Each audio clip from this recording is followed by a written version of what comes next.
We have all been there. You spend $80 on a stunning bouquet of fresh peonies. They look incredible, they smell divine, and 5 days later, they are wilting in brown water. It's literal fading investment. But what if your flower never dies?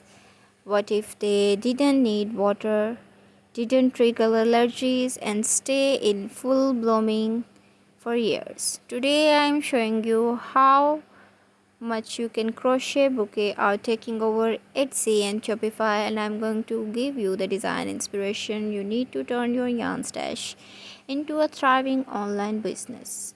First up, let's talk about the decor trend. This is the bread and butter of Etsy right now. We are looking at mismatched wildflowers, think peonies, chamomile daisies, and sprigs of lavender. The secret to selling these is the texture. Use a matte cotton yarn rather than a shiny acrylic. It gives that organic, just pick from the meadow feels. When you are listing these on Shopify, market them as Forever Wildflower. They are perfect for housewarming gifts or beside table decor because they add warmth without the maintenance. If boho isn't your vibe, look toward minimalism.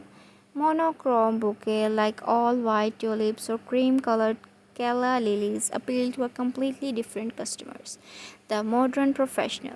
These are great for office decor or sleek apartment styling. To make these stand out online, focus on stamps. Use high quality floral wire wrapped tightly in deep forest green yarn.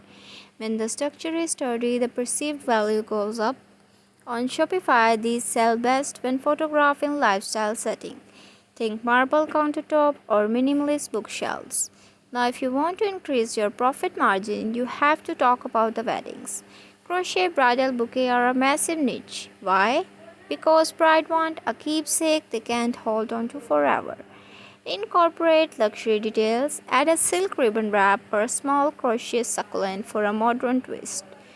Pro tip for your online shop: offer custom color matching. Let the